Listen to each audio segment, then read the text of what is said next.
Quand on fait de l'urbex, on passe par plusieurs sentiments, plusieurs sensations. Quand on est sur la route comme ça, il y a l'excitation bien sûr et l'envie de découvrir le lieu. Et ensuite quand on est sur le lieu, il y a souvent une peur, une crainte de tomber sur je ne sais quoi, des squatteurs, des personnes décédées, des animaux décédés, enfin bref. Mais là ce qui est arrivé dans le château des Voûtes que j'ai renommé la maison de l'enfant perdu, ben c'est un sentiment de peine surtout qui m'a pris, parce que en étant au rez-de-chaussée et en farfouillant un petit peu dans les tiroirs, nous sommes tombés sur un article de presse datant de 1971 et annonçant le décès d'un enfant qui s'est fait arracher par une voiture alors qu'il était à pied pour aller à l'école, et c'était l'enfant unique de cette famille. En montant à l'étage, donc enfant, je le rappelle, décédé en 1971, nous avons constaté en 2023 que sa chambre n'avait pas bougé. Elle était restée telle qu'elle, avec des photos de ce jeune garçon. Donc beaucoup de peine, on se demande ce qu'a été la vie de ses parents sans ce fils unique. On voit que c'était une famille de paysans travailleurs. Et ils ont dû se réfugier encore plus dans le travail, ça a dû être très compliqué pour eux. Le père de famille est décédé en 1983 ou 1984 et a laissé donc l'épouse toute seule pendant de longues années. Donc j'imagine qu'elle a ressassé ses souvenirs et son chagrin durant une longue période. Et elle est décédée en 2022 dans un EHPAD proche de sa maison. Mais sa maison était abandonnée depuis une bonne dizaine d'années. Et c'est donc ce lieu à la fois rempli de vie et à la fois rempli de détresse que vous allez retrouver maintenant. J'espère que cette visite vous plaira, tout comme elle m'a plu à moi. Et voilà, vous m'en direz des nouvelles. Merci à tous.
Les amis, bonjour à toutes, bonjour à tous. Aujourd'hui, nouvelle visite. Nous sommes pareil dans la France profonde, dans la campagne profonde, et nous sommes en train de débuter la visite du château Voûte. Alors pourquoi le château Voûte? Parce que tout simplement toutes les pièces, tous les plafonds sont voûtés. Voilà. Donc là on vient d'arriver dans une pièce, vous voyez, comme si on venait de partir. Il y a encore la table à repasser avec le linge dessus. Pas mal de matériel sur la table. On retrouve encore les lunettes de la dame. Il y a des calendriers, bon, on ne va pas les filmer parce que bon, voilà, qui datent de 2012. Mais sinon, bon, bien entendu, il y a pas mal d'endroits qui sont abîmés puisque c'est abandonné. Mais il reste pas mal de choses et donc nous allons débuter calmement la vie.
de rentrer dans une pièce qui, c'est vraiment la pièce de campagne avec tout ce que je vous dis là, je vous le filme après, donc vous inquiétez pas, je vous montrerai.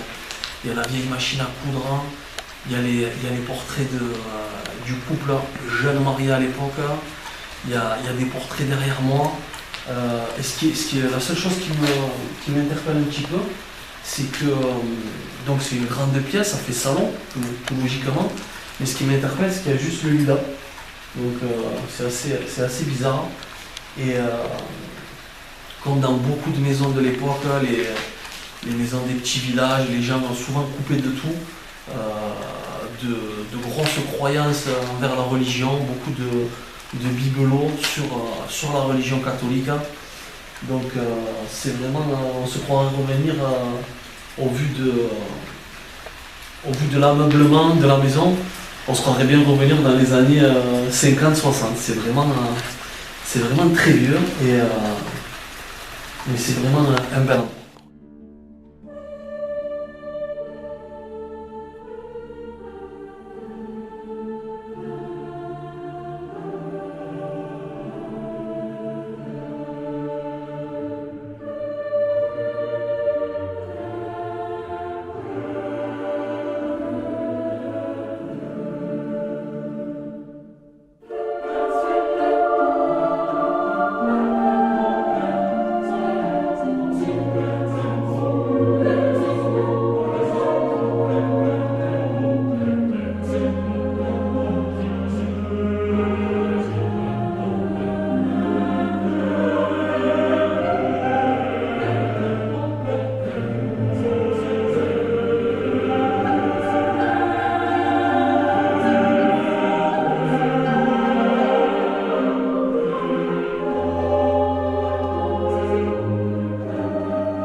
De trouver un très beau document. Alors je vais vous le montrer, mais tu vas pas zoomer bien sûr. C'est j'imagine que c'est sur les lieux, ou du moins pas loin en tout cas, la photo de mariage du couple. Tu la vois bien sans zoomer? Oui, on la voit. Donc la photo de mariage du couple avec tous leurs amis et toute leur famille. Donc on voit vraiment que c'est une photo du début du XXe siècle, on va dire. Je pense les années 30-40 peut-être. Et par contre, on a fait une rencontre macabre, c'est le cas de le dire, puisque au moment où nous avons passé la porte, nous sommes tombés. On filme que la porte s'il te plaît d'abord. Voilà, vous voyez la porte, donc on ouvre la porte et quand on fait un pas, on tombe sur ce pauvre chat. C'est moi, il va pas ne zoom pas sur le chat, toi, c'est moi, oui. C'était une tarée, toi. Et donc on tombe sur. Bon, on sait que dans les urbex, c'est souvent. Enfin, moi personnellement, c'est la première fois que ça m'arrive de tomber sur un chat mort, mais ouais, ça fait de la peine. Ça fait de la peine de voir qu'il a fini sa vie ici. Donc, à savoir de quoi il est mort, j'en sais rien. Vu son état, ça a l'air tout frais. C'est vraiment pas vieux. Mais voilà, donc ça rajoute au côté tristounet et macabre d'une maison abandonnée, mais ça fait vraiment de la peine. Et sinon on voit là que on n'est pas les premiers visiteurs, puisque tout le linge a été secoué. Il y a une lampe qui est au sol. Et pareillement ici, où ça a été bien bougé à la recherche de je ne sais quoi. Voilà. Et toujours les fameux signes religieux dans cette maison. Et bien sûr, les voûtes, le château voûte, encore une fois. Nous avons retrouvé une magnifique boîte à biscuits avec Martine. Martine à la plage, Martine... La boîte est magnifique. Et par contre, il y a tout qui a été mangé, heureusement. le sable de l'abbaye, spécialité normande, à consommer au plus tard, juillet 1998. Ils ont dû le consommer à l'époque devant l'équipe de France qui battait le Brésil. Voilà. Et là, on va monter les escaliers. Il y a beaucoup de béquilles. C'est la deuxième ou troisième paire qu'on voit. Donc ça confirme bien qu'une personne âgée vivait ici. Avant de partir à l'EHPAD juste à côté, comme je vous ai dit en préambule de la vidéo. Et là, ça fait un peu penser les escaliers à... Moi, je m'imagine Passepartout en train de monter les escaliers avec les candidats de Fort Boyard. Donc on va aller visiter ces escaliers, on va monter tout ça et on va voir ce que ça donne. Alors, nous sommes apparemment dans la chambre du jeune garçon qui a eu un destin tragique, puisque nous avons trouvé un document, je le dis aussi au début de la vidéo, où il serait décédé à 12 ans d'un accident de voiture. Donc, enfin, on va pas c'est malsain de filmer la personne. Donc il y a vraiment la pièce est restée telle quelle. Il y a le jeu d'échecs, le globe. Nous trouvons également le petit tableau. Ça c'est vraiment c'est des pièces de collection. C'est vraiment vieux. Je trouve ça magnifique. Hein. Beaucoup de signes également religieux. Alors ça, ensuite, j'imagine que ce sont des cartouches. Alors est-ce que c'est pour tuer le sanglier ou je ne sais quoi, mais c'est gigantesque. Limite on dirait l'obus qui a été lancé sur Hiroshima. C'est impressionnant. Des photos, j'imagine, de famille. Des très vieilles photos. Il n'y a pas de date, mais c'est vraiment début 20e siècle ces photos-là qu'on trouve. Et là, les jouets d'époque avec les petites voitures. Ah, c'est accroché et tout. La Ford Tonus. Le camion avec sa grande échelle. Immatriculé 75. Ah, on n'avait pas vu ça. Il y a le jeu de boula aussi de l'époque, mais qui peut toujours servir. Après, qu'y a-t-il encore? Les petits jeux de Lego. Bon, ça existe encore, bien entendu. Mais bon, là, il n'y a plus grand chose. Une vieille, très vieille valise aussi. Mais vraiment, c'est une très belle découverte. Des boîtes là qui sont complètement rouillées. Je vais essayer de vous dire ce qu'il y a écrit dessus. Voilà, c'est les deux lacres qui viennent de Vilvoorde en Belgique. Donc des très vieilles boîtes de lacres. Mais ouais, vraiment, je pensais que... Regardez ça en bas aussi. Si c'est pas vieux. Je pensais que la pièce du bas était la plus belle découverte, hein, mais je suis beaucoup plus épaté par cette pièce. Ben surtout, encore une fois, quand on apprend le destin tragique de ce jeune garçon. Donc, ben on imagine que les parents ont gardé la maison, la pièce, la chambre, telle qu'elle était, sans rien toucher. Allez, on vient d'arriver dans le sous-sol total. Pourquoi je parle tout ça d'ailleurs? On vient d'arriver, c'est peut-être le noir, ça me fait un peu peur. On vient d'arriver dans le sous-sol. Donc il y a encore les réserves avec, on va faire tout ça quand même, avec les petits haricots blancs. Après il y a des boîtes qui sont encore remplies de choses, donc je vais regarder vite fait. Ouais, même les étiquettes, les écritures, on les voit plus dedans. Alors ça date de 2004, donc ça a 19 ans.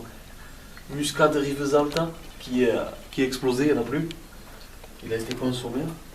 Et après là derrière moi, il y a plein de boîtes de conserve, mais qui sont toutes vides bien sûr, hein, qui ont été utilisées. On va continuer. Alors on est je sais pas si tu peux le filmer en bas. On est au milieu d'une rivière aussi. Tellement ça fuit, tellement il y a de l'humidité, il y a de l'eau qui coule jusqu'au bout. et ça ramène à la sortie. Donc on va emprunter le chemin de la sortie en espérant pas tomber sur de mauvaises choses. Continue de filmer.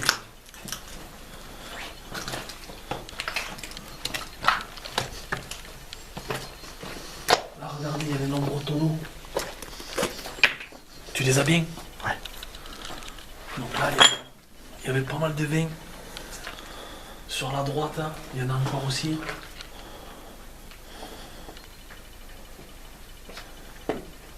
On fait vraiment un saut dans le temps quand on est dans cette maison. Allez, on va s'approcher de la sortie. Ça ressemble plutôt à une déchetterie qu'autre chose, cette sortie. Alors, je vous avoue que la visite a été pas mal perturbante, hein, entre le chat mort et les bruits, parce qu'il pleut. On fait la visite, il pleut. Donc entre le bruit des gouttes qui tombent, les volets qui claquent et tout, on a souvent l'impression qu'il y a du monde autour. Donc ça rend la visite, l'atmosphère vraiment un peu plus tendue que d'habitude. Attention de ne pas tomber. C'est bon pour toi? C'est bon. Bon, voilà, donc là nous sommes à la sortie. Il n'y a rien d'intéressant à filmer. Voilà, c'est un amas de 10-10, j'allais dire, il n'y a pas grand chose. Et là, juste là-bas, tu peux la filmer, on la voit bien d'ailleurs. La ferme, avec tout ce qui reste là. Et je pense qu'on peut même y aller vite fait. Hein. On continue de filmer, on y va. Hein. Allez, on vous fait la visite en direct. Et vous voyez donc sous une belle petite pluie fine. Allez, je vais continuer toujours. Toujours, j'ai pas coupé. Voilà, là, nous sommes donc enfin à l'abri. Donc on est dans la grange. Il y a encore quand même tout le matos qui est présent. Si tu peux faire un long, regarde, viens, regarde par là après. Tac, tac, tac, tac, tac. Il y a tout qui est encore présent. Allez, on continue à avancer.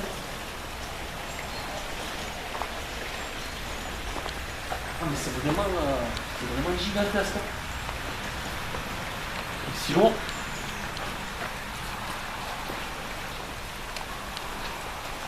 Allez, on continue.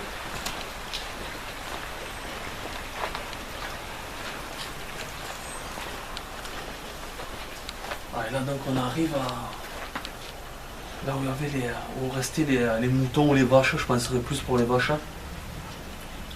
Mais c'est vraiment très grand. Là il y a eu quelques pierres qui se sont éboulées, il y a eu un éboulement. Comme on peut le voir. Tout le long là.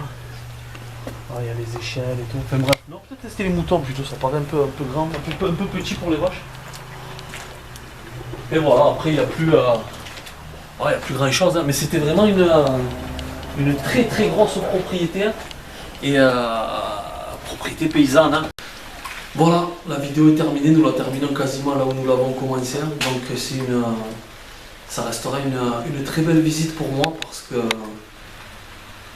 on a fait un retour vers le passé. Voilà, c'est vraiment une maison qui n'a pas bougé depuis. Ça paraît. On paraît être dans les années 60, hein, tout simplement. Et c'est vraiment appréciable. Voilà, on sent, je sens, après c'est mon interprétation, et uniquement mon interprétation, une famille unie qui vivait là, une famille travailleuse, hein, des gens qui bossaient très dur pour se nourrir tout simplement. Et donc ces gens ont été marqués par le drame de la perte d'un enfant décédé à l'âge de 12 ans. Et donc voilà, donc une belle visite et encore une fois, je clôturerai presque toutes les vidéos de la même façon. Un patrimoine qui part en déshérence et c'est bien dommage. Hein. Voilà, mais en tout cas, pour nous, Urbexer, ça a été une belle visite dans un beau lieu. Et j'espère que cette visite vous aura également plu. Voilà, écoutez, pas plus, je vous remercie de me suivre de plus en plus, d'être toujours là, et merci, et à bientôt.